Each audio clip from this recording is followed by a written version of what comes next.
আজকে আমি তোমাদের সাথে শেয়ার করব যে আমি কিভাবে বাড়িতে সহজেই চিকেন চাপ রান্না করি।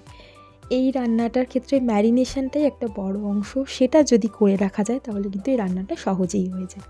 প্রথমে দই, পোস্ত, কাজু, চারমগজ এগুলো বেটে নিয়ে একটা পাত্রে ঢেলে নিয়েছি। তারপর পেঁয়াজ, আদা, রসুন, কাঁচা লঙ্কা এগুলোও বেটে নিয়ে পাত্রে ঢেলে দিয়েছি। তার ভিতরে চিকেনগুলো সব দিয়ে দিয়েছি।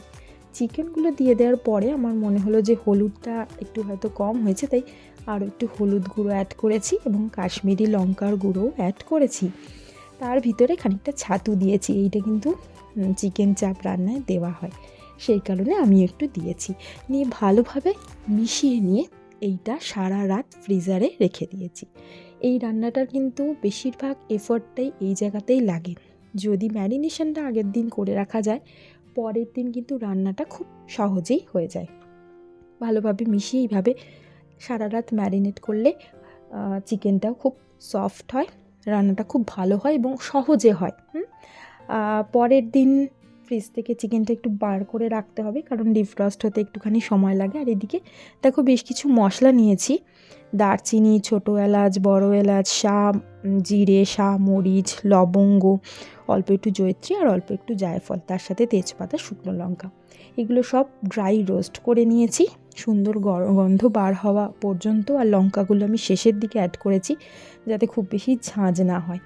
তারপর এগুলোকে একটু ঠান্ডা করে নিয়ে বেটে গুঁড়ো করে নিয়েছি। আর ওদিকে অন্য একটা বাটির ভিতরে অল্প একটু দুধ এবং তার ভিতরে কেশর দিয়ে সেটাকে আমি মাইক্রোওভেন করে নিয়েছি। মোটামুটি 30 সেকেন্ডের জন্য করেছি, তাতেই কিন্তু কেশর থেকে রঙটা পুরোপুরি বার হয়ে আসে। তারপর কড়াতে ঘি দিয়েছি। ঘি দেওয়ার পরে 2 চামচ ঘি দিয়েছি। ঘি দেওয়ার পরে তার ভিতরে এই যে চিকেনগুলো প্রথমে দিয়ে একটু ভাজা ভাজা করে নিয়েছি। চিকেনগুলো একটুখানি ভাজা ভাজা হলে বাকি ম্যারিনেশনটাও পুরোটা ঢেলে দিয়েছি। এবার এটাকে ঢাকা দিয়ে কম আঁচে রান্না করতে হবে। এই রান্নাটার কিন্তু মানে এফর্টটা এই জায়গাতেই লাগে। বারবার ঢাকনা খুলে ভালোভাবে কষিয়ে নিতে হবে, কারণ এতে কাজু বাদাম বাটাগুলো আছে তো ধরে যাওয়ার সম্ভাবনা থাকে, সেই কারণে আবার একটু ঢাকা দিয়ে রান্না করতে হবে। এইভাবে বেশ খানিকটা কষানো হয়ে গেলে তার ভিতরে এই যে গুঁড়ো করা যে ভাজা মশলাটা বানিয়েছি সেটা দিয়েছি। আমি 2 খেপে দিয়েছি, প্রথম দিকে একবারে কিছুটা মশলা দিয়েছি, আবার পরের দিকে দিয়েছি।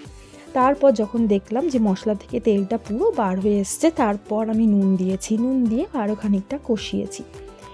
এরপর এই জায়গাটাতে ওই কেশর মিশ্রিত দুধটা দিয়ে দিয়েছি আর অল্প একটু গোলাপ জল, অল্প একটু কেওড়ার জল, এটা দিয়ে ভালোভাবে মিশিয়ে নিয়ে ঢাকা দিয়ে দিয়েছি। তোমরা চাইলে শেষে ঘি অ্যাড করতে পারো, আমি করিনি। ওই 2 চামচ ঘিতেই আমার গোটা রান্নাটা হয়ে গেছে। এইভাবে একটুখানি ভালোভাবে মিশিয়ে স্ট্যান্ডিং টাইমে রাখলে মোটামুটি রান্না শেষ হওয়ার পরে 30 মিনিট 40 মিনিট স্ট্যান্ডিং টাইমে রেখেছি। তারপরে কিন্তু দেখো রান্নাটা প্রায় হয়েই গেছে। আমি শেষের দিকে 2খানা কাঁচা লঙ্কাও দিয়েছিলাম। দেখো যে রান্নার রঙটা কত সুন্দর এসছে, তেল বার হয়েছে, কিন্তু দেখে মনে হবে অনেক তেল, কিন্তু আমি 2 চামচ ঘিতেই গোটা রান্নাটা করেছি। খুব বেশি তেল মশলাও নেই, খেতেও অপূর্ব হয়েছিল। আমি সাদা পোলাওয়ের সাথে সার্ভ করেছি, তোমরা চাইলে বাসন্তী পোলাও বা বিরিয়ানির সাথেও সার্ভ করতে পারো। ট্রাই করে জানিও কেমন লাগলো। আজকের মতো টাটা।